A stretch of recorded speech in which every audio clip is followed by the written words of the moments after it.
Okay. All right. Well, welcome everyone to the American Cetacean Society San Francisco Bay Chapter's final 2023 speaker event. And I'm Susan Hopp, board member responsible for our speaker program, and I'm here with fellow board member Wade Cobb. First, for anyone new to the American Cetacean Society, we are a chapter within a national organization that is the oldest nonprofit dedicated to the protection of whales, dolphins, porpoises, and their habitat. And we do this through education, community engagement, and awarding grants toward cetacean research. So we really appreciate your donations in support of our mission. They fund our research to grants to scientists, and they support our expenses around these monthly talks. And it's always easy to donate on our website. Thank you. We are recording this session, and please put your questions in the Q&A. That's actually a little better than the chat, although we love to hear from all of you. And after the presentation, we'll do our best to get to those questions. All right, now for tonight. We are venturing to the aloha waters of Hawaii to learn about sharks, so integral to our healthy ocean ecosystem and so often misunderstood. And our guide is shark expert Dr. KimHolland of the University of Hawaii's Institute of Marine Biology. And we're going to be treated to some of the latest information on shark discovery today. So let me introduce Dr. Holland. He first attended the University of Hawaii as an undergraduate and subsequently became a member of the University of Hawaii's Institute of Marine Biology faculty in 1980 after earning his PhD at the University of Pennsylvania. And during his tenure at HIMB, he founded the pelagic fisheries and shark research groups. Much of his research has involved investigating the sensory biology and movement patterns of large marine predators such as tuna, marlin, and sharks. Sensory biology research involves captive animals, whereas open ocean work has emphasized the use of various types of electronic transmitters. In this regard, he has been a leader in working with tag manufacturing companies to develop and deploy novel types of transmitters. He ascribes much of his success to being able to recruit and mentor an unbroken string of excellent graduate students. He is currently co-editor-in-chief of Animal Biotelemetry Journal. So, Dr. KimHolland, thank you so much for being here, and I hand it off to you. Well, thank you very much. I'm assuming the sound and everything is okay. I think so. It sounds good. Well, good evening, everybody. Well, good evening from Hawaii. Anyway, it's 5 o'clock here. I'm going to give you a very broad strokes description of some of the work that we've been doing over the last few decades with my group. And I will look forward to seeing if I can handle the technology and give a very brief overview of some of the things that we've been up to for the last few years. And as Susan said, we have two components to our work. One is working with captive animals, and the other is working in the open ocean. So if I can figure this out, we'll go to the PowerPoint.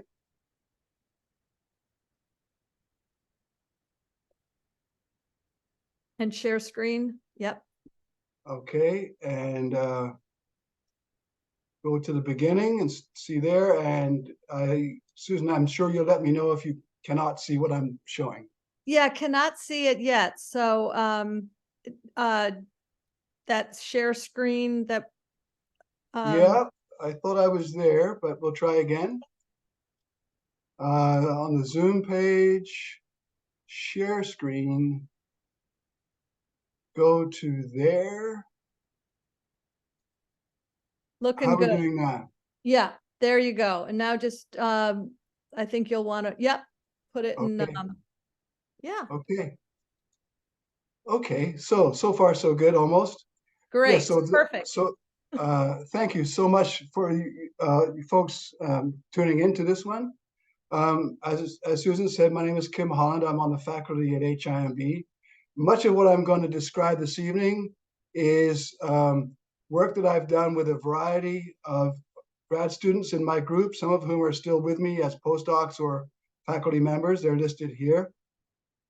And I'm just going to give you a very broad overview of some of the things that we've been doing. The title says Shark Research in Hawaii. That's kind of a bit of an overreach. What I'm really going to do is tell you what we're doing at the Hawaii Institute of Marine Biology.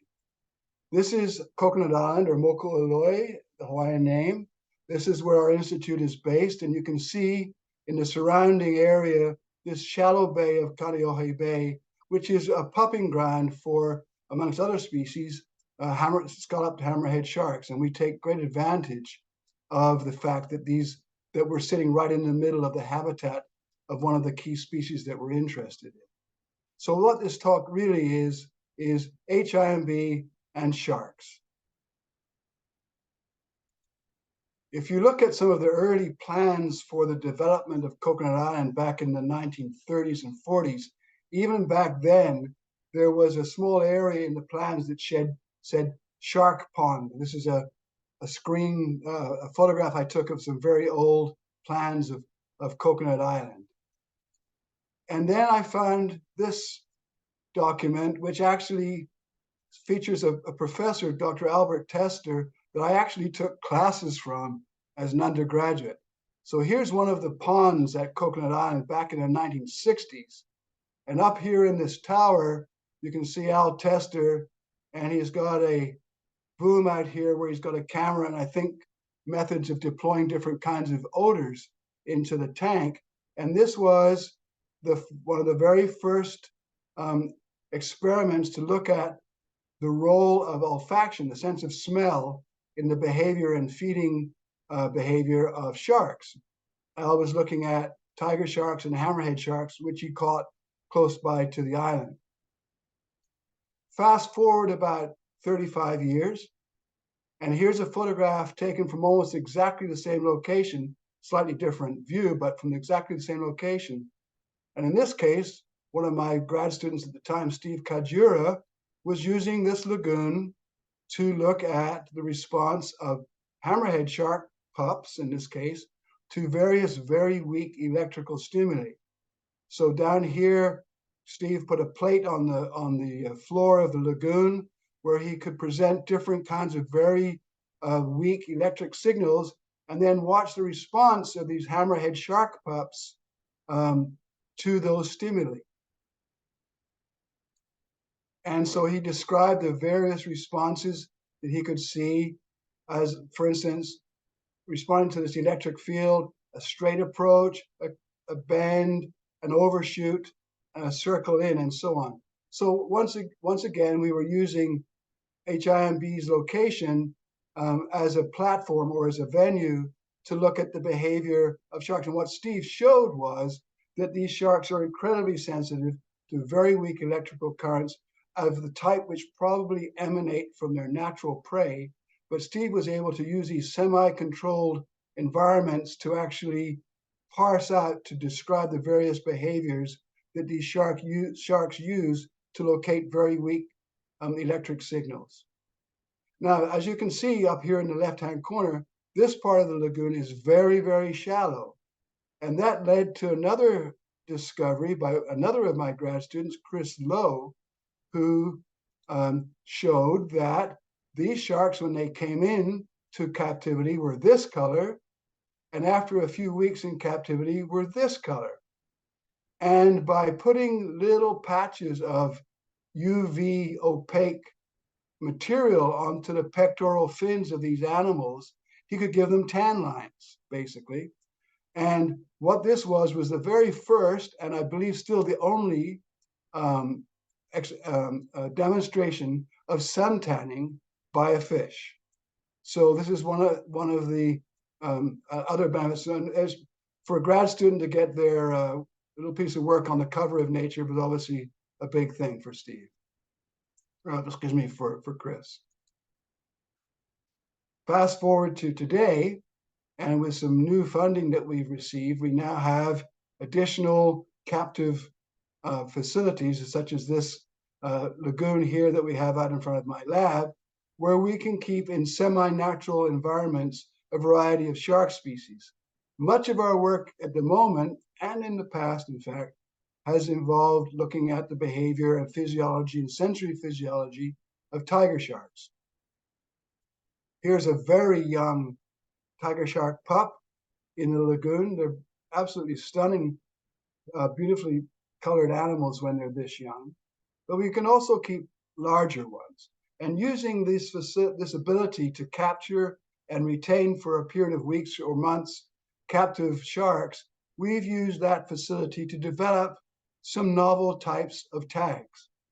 One thing that people may not realize is that we still have very little understanding of where, when, how much sharks actually eat. And one of the things that we've developed in using our captive animals is a kind of electronic tag that is designed to try and start to understand feeding behavior in wild sharks. But in captivity, we have to start somewhere. So this is a tag. You can see these two small electrodes here. And what this tag does is it measures the electrical conductivity or resistivity, which is the opposite, between those two electrodes.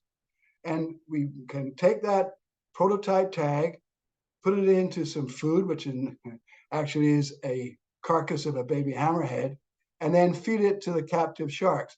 One of the things that sharks do when they have indigestible things in their stomachs, such as a turtle shell, or in this case, a piece of epoxy resin with a tag in it, is that after a period of time, which is up to them, they regurgitate it and throw and upchuck it basically. And so we designed this tag to float to the surface in the pen, and then we could download it to see what the tag had measured while it was in the stomach of the shark, specifically what was the electrical conductivity of the contents of the shark, the stomach of the shark. And this is what we found. So the red line here is the resistivity, how much resistance there is to the flow of current between those two electrodes. And when we feed the animal here, we see a very low resistivity or high conductivity. That's because the food is taken in with seawater, which is a very good conductor. But over a period of hours, what we find, if I can find my cursor, again, I've lost it, there we go. What we find here is after a period of time, the resistivity starts to really become very, very variable. There's a floor here that rises up, and then we have a change of signal. And what this is the raw food sitting in the stomach with the seawater, then becoming emulsified into chyme, basically Slurpee, and the resistivity becomes higher and more variable. And then here, what's happening is that chyme, that Slurpee, is being passed from the stomach into the intestine. So using this tag, we were able to capture what's going on inside the shark's stomach. And just to give you another view of that, here's 2 days of that. Here's the feeding, the processing in the stomach, the raising of the floor, the emptying into the gut, and then doing it all over again. So we developed a tag which can actually tell us when a shark is feeding. But of course, this was in captivity. We want something which we can deploy in the open ocean and see what wild sharks are doing. And to that end, we've been working with a colleague, Charlie Huveniers, in Flinders University in Australia. And what we want to develop is a tag which, when it gets upchucked by the shark, will float to the surface and say, by this antenna to a satellite, here I am, come and get me, and see what I've got in my memory. And Charlie's doing this with the white sharks that he works with in South Australia.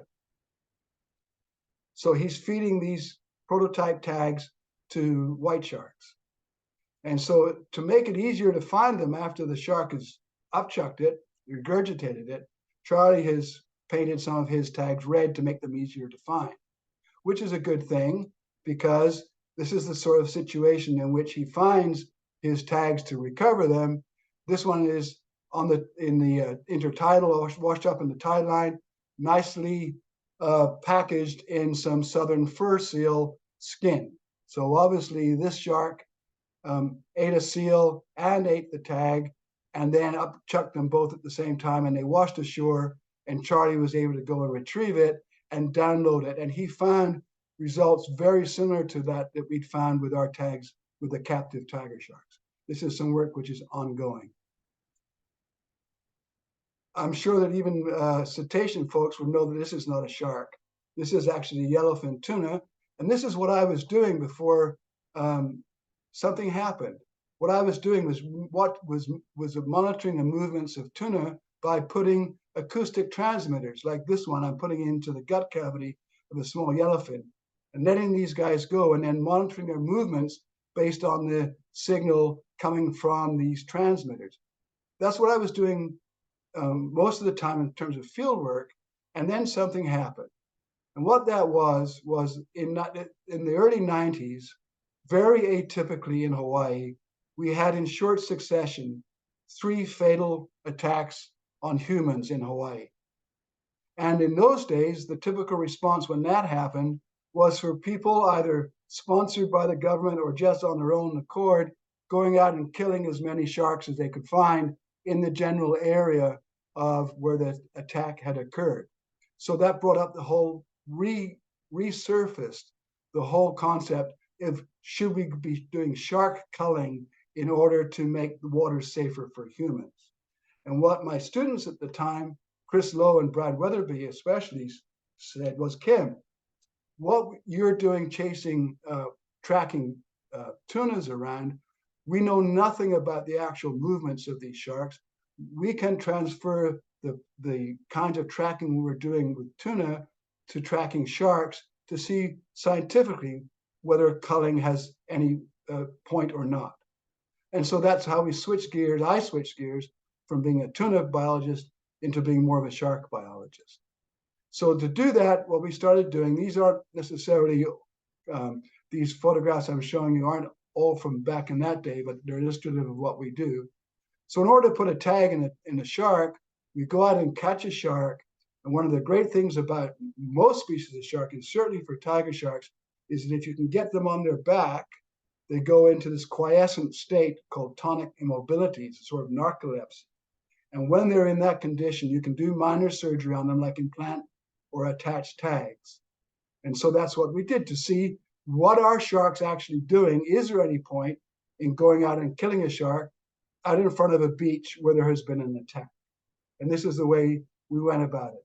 And here you can see a different shot of a different shark, but it's in this completely docile state of tonic immobility. And here you can see a small incision where we've inserted a transmitter. And what we found very quickly was that no, tiger sharks don't patrol back and forth across a specific beach, but they're actually always on the move. So after we take the hook out and let them go, what we found very early on was that these sharks are moving very large distances in very short periods of time. So here we are. It's not a very good map. It's an old map. But here we are. Honolulu is in here. Pearl Harbor is here. And you can see that all the sharks that we tagged, they didn't go back and forth across the island, but they made these long distance movements, even in short periods of time. So based on these findings, the state of Hawaii very quickly adopted the policy that they would not endorse shark culling because the sharks that may have been involved with an attack are probably not at that same location when you go fishing.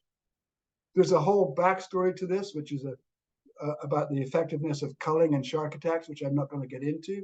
But this is just to show the kinds of tracking data that we got involved with in response to these shark attacks. Fast forward 20 years, in 2012 and 13, we had another spike in incidents, some of which were fatal, unfortunately.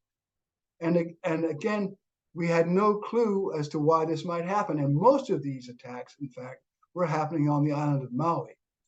So if you look at the shark attack rate on Maui compared to all the other islands, for reasons that we didn't understand, but we think we might do now, we had no idea why Maui seemed to be such a comparatively dangerous place for humans. Now, I say comparatively because we're only talking about 2 or 3 attacks a year. This is a 20-year span you're looking at in this slide. But nevertheless, it was important for the state to try and understand what was going on. And so we got back into the shark tracking business, but by this time, we'd moved on to a different technology. And that is the technology of using satellite-linked transmitters, which give us information about where the shark is by putting tags on the animal which talk to satellite.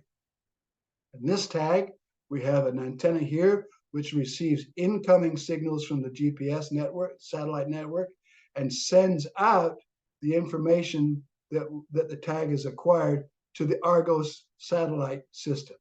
So here's a little cartoon that I drew showing what the concept is. These tags only work when the animal is at the surface. So the shark has to come to the surface, and when it's there, the transmitter sends, and we hope it's detected by the satellites. But if not, and if it's within close enough to the islands, that same signal will be picked up by land-based receivers. In Hawaii, we only have about 20% of the time there's a satellite over the top.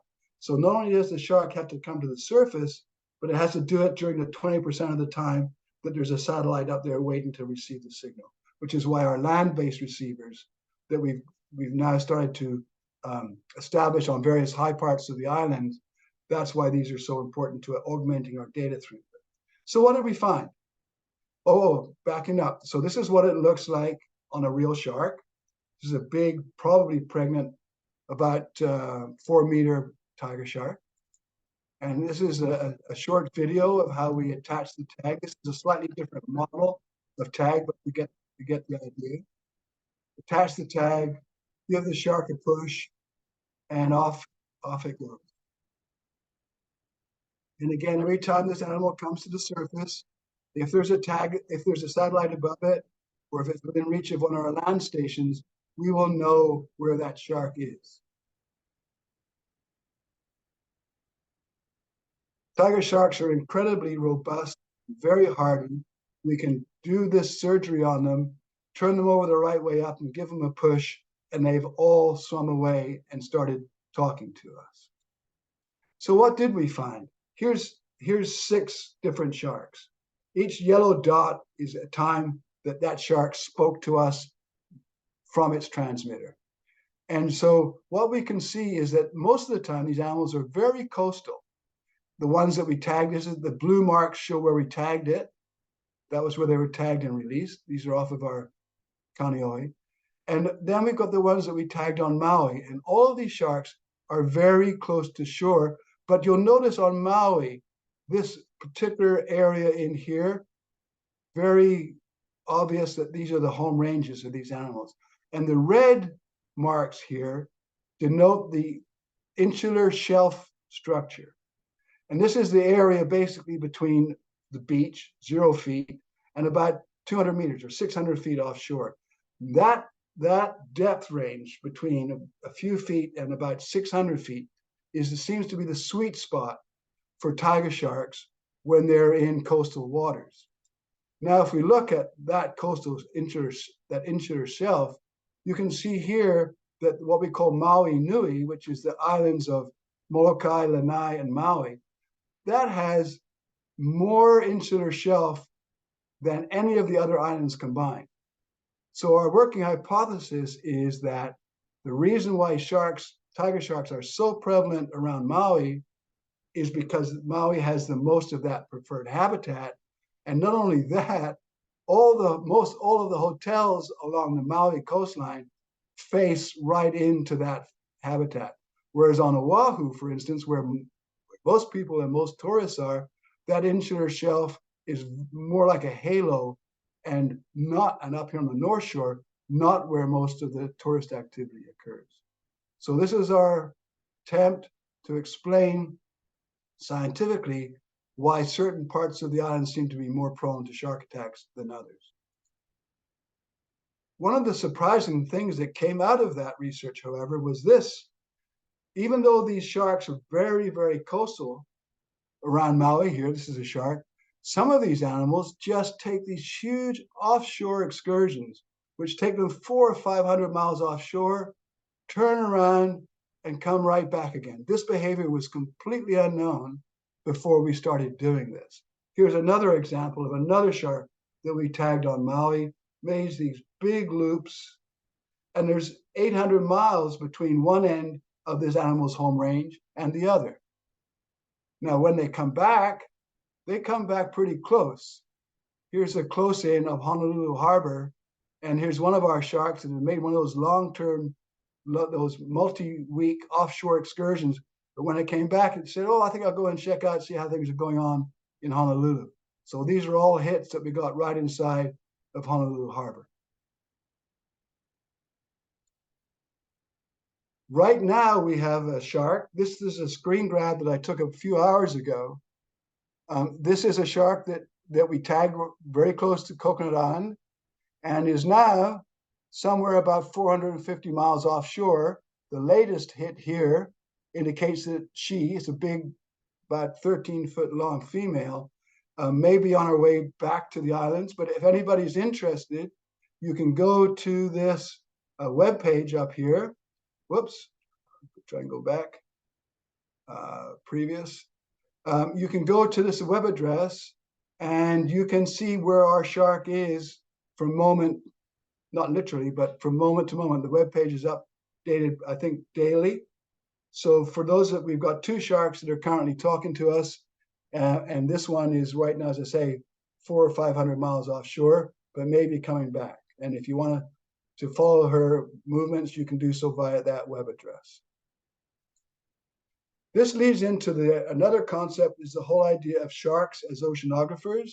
These tags that we're using now are becoming so increasingly sophisticated that we can actually collect oceanographic data, for instance, temperature at depth, of the kinds of data that oceanographers are traditionally used to, but which they don't have nearly as much information as they would like to have to feed into their models of ocean currents. So based on that, we're now using a version of this tag which collects the data, the depth and temperature data as the shark is moving up and down through its normal behavior. And when it comes to the surface, not only does the shark tell us, here I am, but, oh, by the way, this is what the structure of the ocean is through which I've been swimming for the last few hours. So this is what they call a broken stick profile generated by the tag on the back of the shark, which is transmitted to us when that shark comes to the surface. Here's another example here, and here's the several dozen overlaid profiles that this shark provided to us while it was out there swimming around and while the tag was active.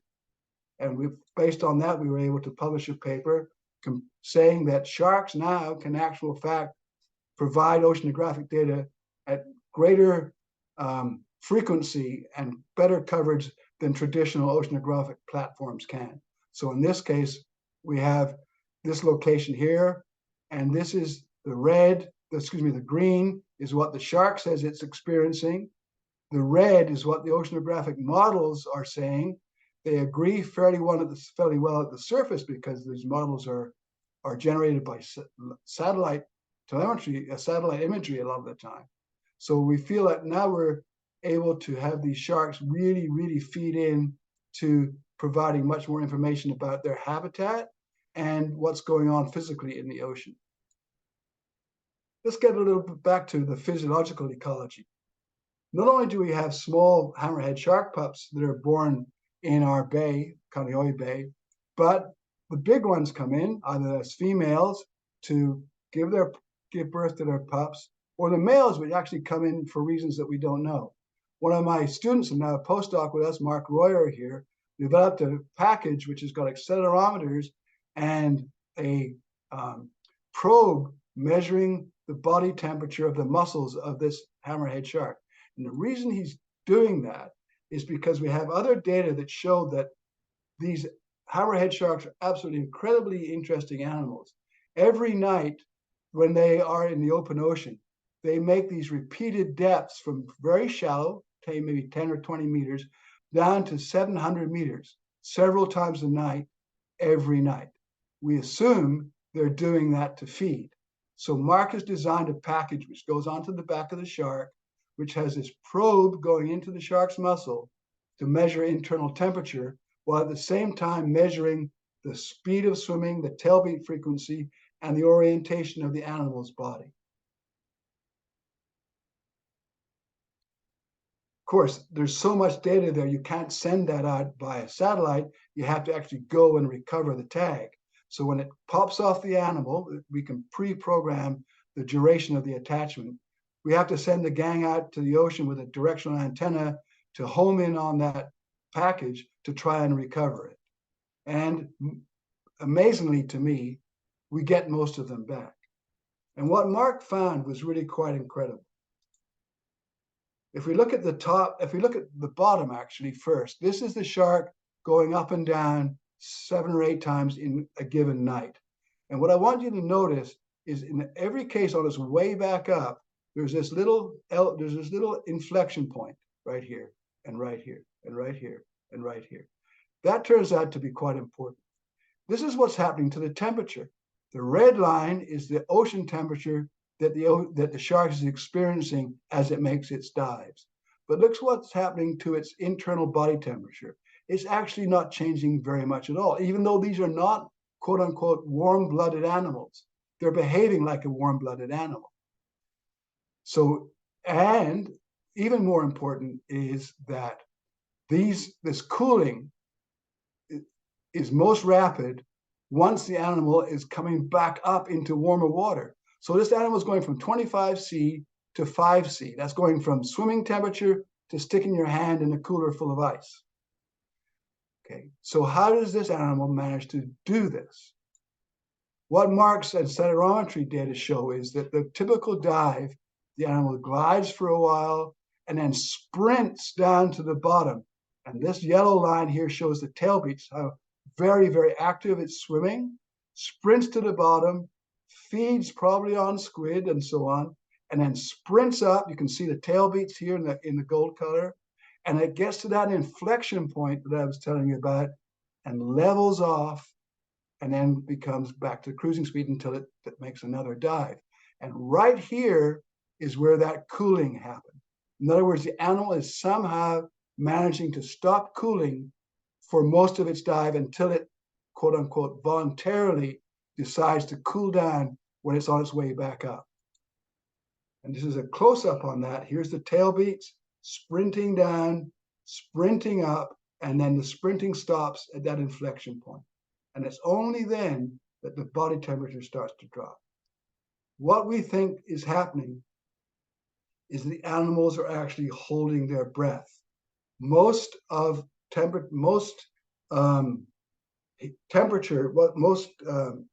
heat loss occurs across the gills of a fish, because that's the thinnest wall between the blood and the open ocean.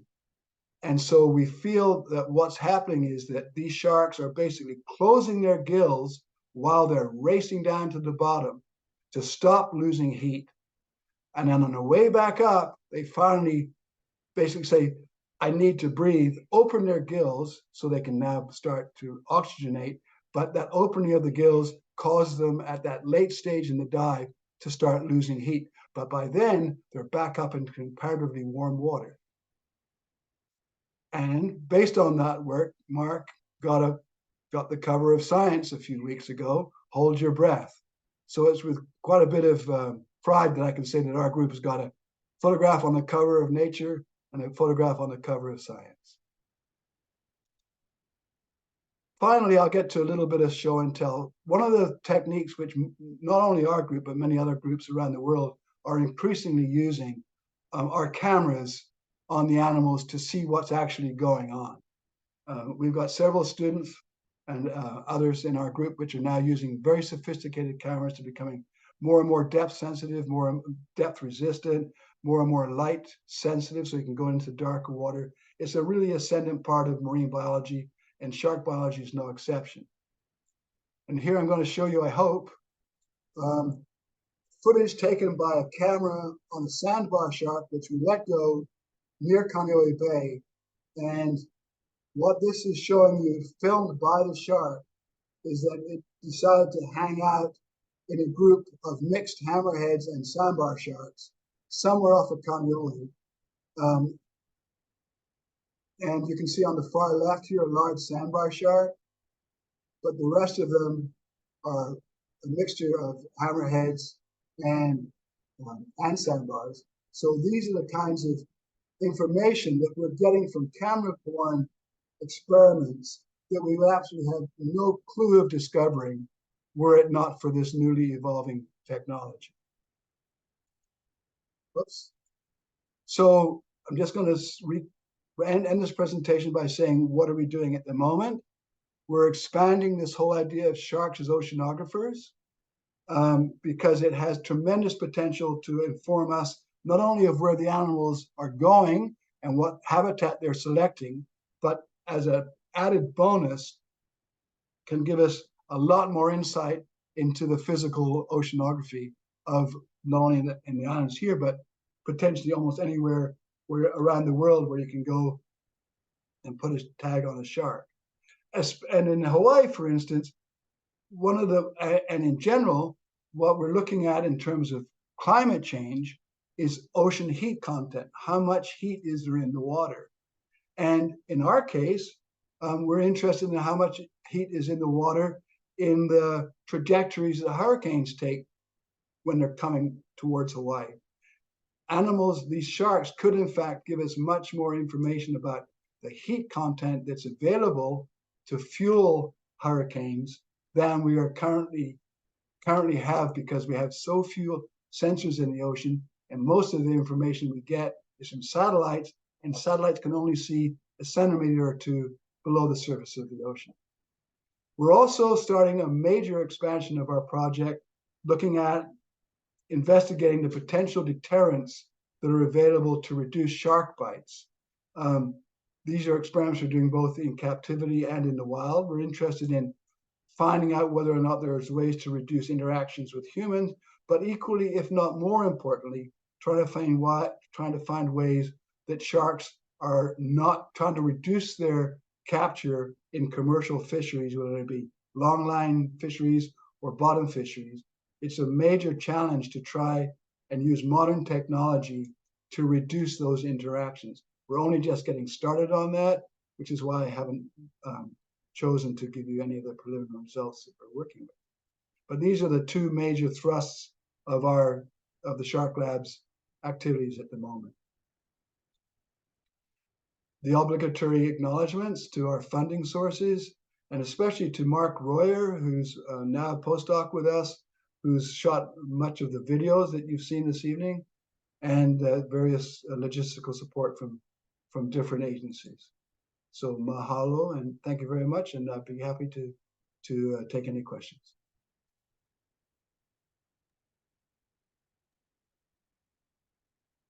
Thank you so much, Dr. Holland. We have a few questions coming in, if you wouldn't mind fielding a couple. Of course. Should I stop share, wait, or what do you think? Yeah, I think that sounds good. Although it is a pretty picture of the tiger shark there. So I think first one is kind of general on your take on you know, how the shark population is going. So there's been predictions in local press and I guess global press lately, and numbers being thrown around like half of all shark species are going to be extinct within the next century. Would you mind commenting on what you think of kind of global shark populations and global kind of, you know, general cartilaginous fish populations and where you see those trends heading? My first response to that is that I think that global is a bit of a trap. I think it's very much more regional than that.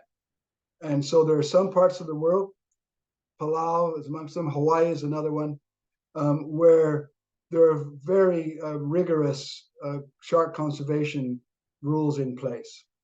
And then there's the high seas, which are still basically just cowboy land, although there are increasing efforts to rein in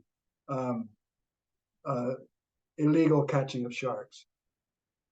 There's no doubt that that sharks are under severe pressure in many parts of the world. I don't think it's going to take these sharks to extinction, but they certainly need every possible protection that we can afford them. But there are places where there's hope, and there are places where conservation measures are starting to show. But it's the open ocean where most of the it's not only the open ocean, but the open ocean is where a lot of the damage is being done in the longline fleets of the world, for instance. But I also know that it's not in the interests of most longline fleets, especially, for instance, those operating out of Hawaii. They do not want to catch sharks, which is why they're very supportive of the work that we're starting to do now to see if there's any possible way that we can prevent shark bycatch. It's a very tall order, but it's certainly something that is being taken very seriously. Makes sense. Thank you. And more specifically on the presentation. So in the beginning, you had some of those awesome pictures of you had it looked like a 15-foot Boston whaler or something with probably 11 or 12-foot tiger shark next to it. What's the process that goes into that? Like, what does the catch look like? How long does it take to get them to that position? How long does it take to tag them? What can you kind of walk through what one of those tagging processes look like? Yeah, we have to do that. Typically, we set short bottom long lines. So that'll be a long line, which is maybe a quarter of a mile long with 10 hooks on it. And we soak it with a bait, a tuna head. Thanks to our friends in the fish auction here, they want to get rid of their fish heads. We want to take them. So we use tuna heads as bait. And we soak the gear typically for 2 or 3 hours, and then we go back and check it. And if we've caught a fish, then a shark, then we detach that branch line from the main line. And we bring that shark up to the boat, and then we can put a tail noose around its tail, and it's still got the hook in its mouth, so we can secure it by its mouth and its tail. And then we can put it into tonic immobility by turning it upside down. It doesn't take very long for the sharks to go under. And then when you turn the right way up, for instance, to put a tag on its dorsal fin, they stay sedated, in quotes. And if they come out of it, you can just turn them back over and they'll go back under again. And so the whole process takes probably 10 minutes per shark once we've got it secured. But if it's a particularly energetic shark, then we just take our time, wait for it to get a little bit tired before we actually go through the immobilization process. As I say, we have, as far as we know, we have absolutely no indication of deleterious impacts on animal.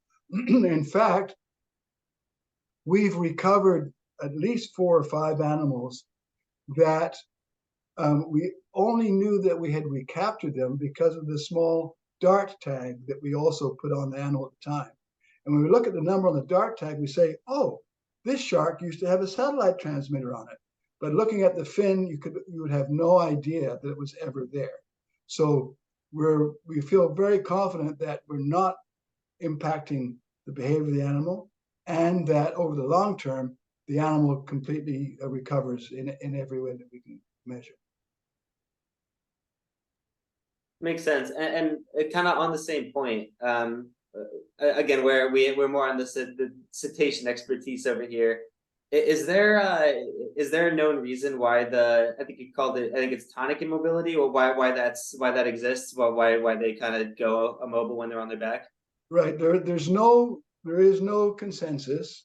One of the most plausible explanations is that it's a way of reducing harm to the animals during copulation.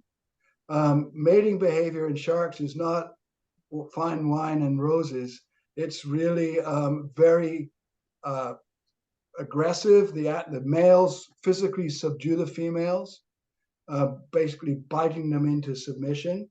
And so one of the concepts is that this tonic immobility is a way for the female to say, basically, take me, I'm ready to mate. You don't have to bite me anymore.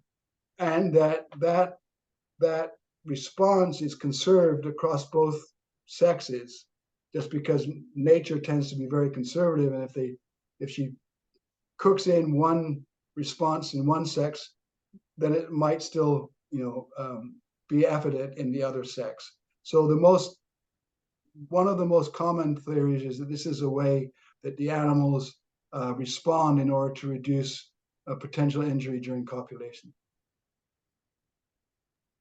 Makes sense. Thank you.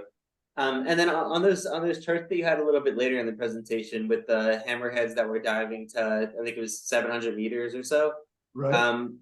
I presumably there's a lot of shallow water prey there. What's driving them down to go so far? Well, the prey resources in mesopelagic are probably more uniform and dense than those you would find in shallower water.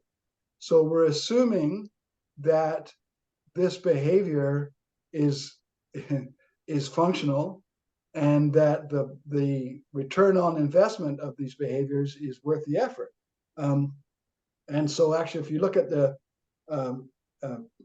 deep scattering layer biomass, it tends to be more dense and more uniform in deeper water. And so that's why we assume they're going to deep water to exploit that resource. Makes sense.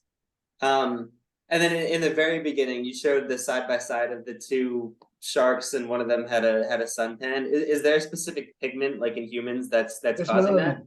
It's the same as in humans. It's melanin. Wow, that's interesting. Yeah. And then a couple on the navigation, a lot of the kind of long journeys that they're taking. Is there like a certain electric field that they're following, or something like that? We don't know the answer to that. The assumption is that it's magnetic field, which is very closely intertwined with electroperception. In shark biology, there's still a very active discussion about how do sharks actually perceive magnetic field. We know they can.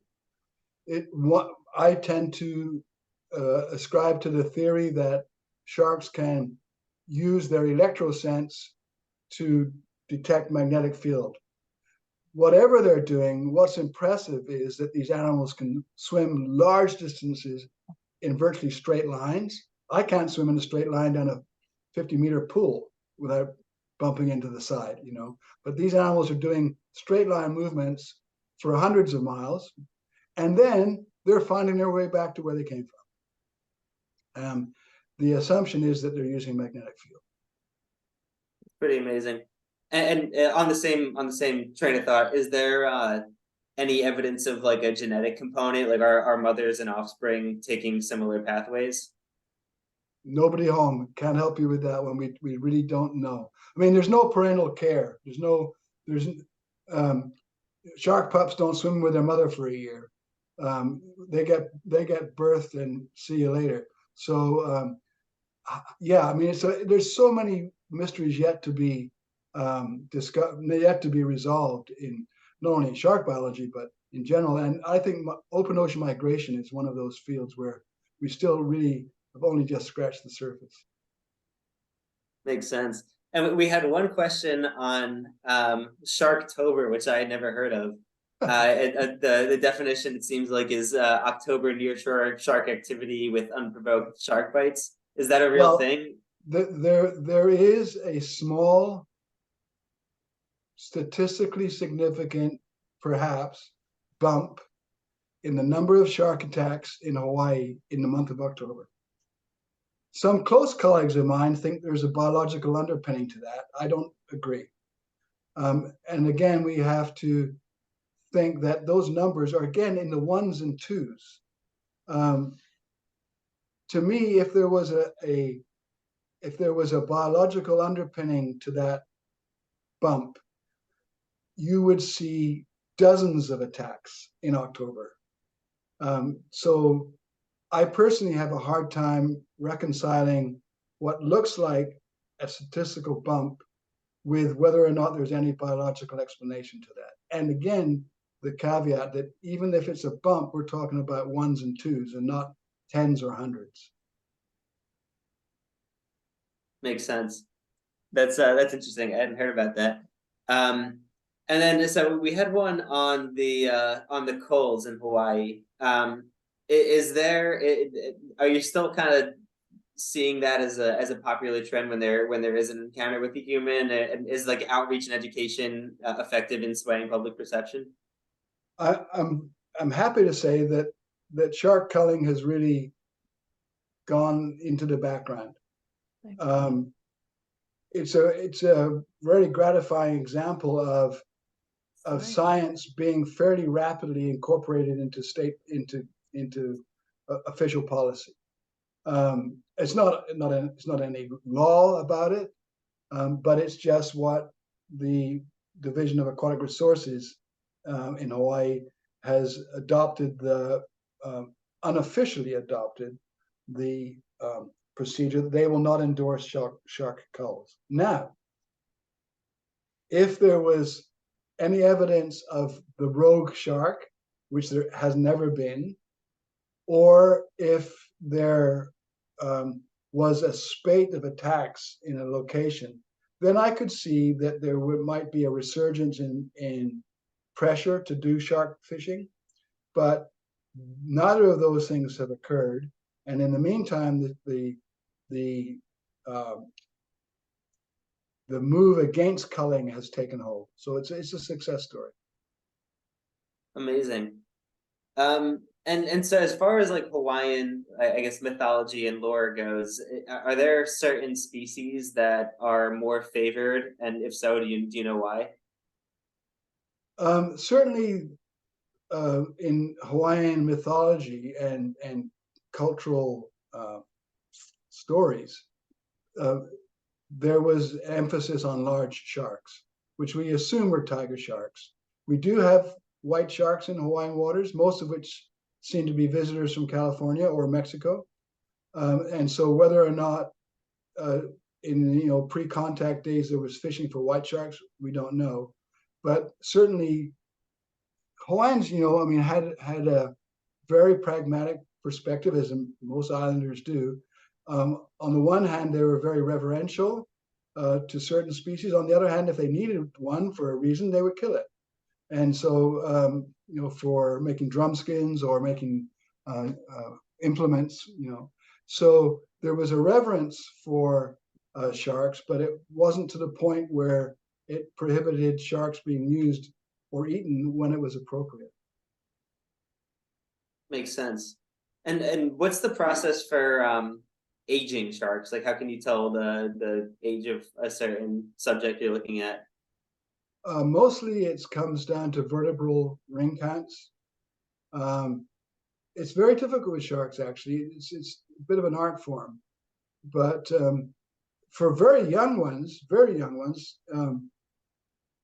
one of the cool things is that, sharks invented placentas and umbilical cords, millions of years before mammals did. So when baby hammerhead sharks, for instance, are born, they actually have an open umbilical scar, which over periods of time closes. And one of my students, Kanisa Duncan, documented how old the sharks are when they come from being freshly born with an open wound to it being completely closed over a matter of a few months. But in sharks in general, it's usually vertebral ring counts. Makes sense. That's really interesting. And are you like genetically cataloging the subject sharks that you're tagging, or is it more of it's just a tagging exercise?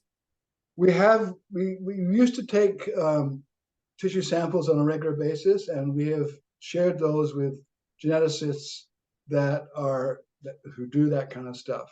But we don't actively do it in our group. We take tissue samples when we're asked to, but at the moment we're not doing so. Makes sense. And I promise only a couple more. I know I'm peppering you over here. It's okay. I'm not going anywhere. I'm getting paid by the hour. So. So I guess more on the technical side, what's the process that you use or your affiliates use for designing and building different tags or new tags? We've worked with various manufacturers over the years, whether they be the folks that make acoustic transmitters, the pingers, or whether they be the folks that make satellite transmitters, or the folks that make implantable tags that you actually have to recover when the fish is recaptured. Our process is to say to those manufacturers, we think that'd be really cool if we had a tag that could do this.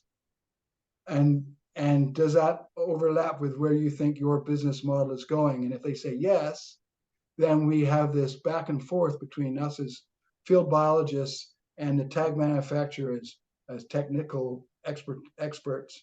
And we have this iterative process whereby we, in combination, come up with these different kinds of transmitters. Makes sense. We don't, and then we don't actually manufacture any of the tags in our lab. We just say, we'd like one of those, and can you do this? And they would say, well, and so it goes back and forth. Now, we can take different tags and put them into a package of our own design, which is the kind of thing that Mark Royer did with his hammerhead sharks. makes sense. Yeah, that makes a lot of sense. Really interesting. And then kind of with the tagging, so there was that one map of the tiger sharks that were moving right into Honolulu Bay. Has there been any work on eDNA and tiger sharks in general, and then maybe like using your tag data to validate eDNA results or anything like that? That is happening, Wade, but not specifically. We haven't been specifically involved with it yet.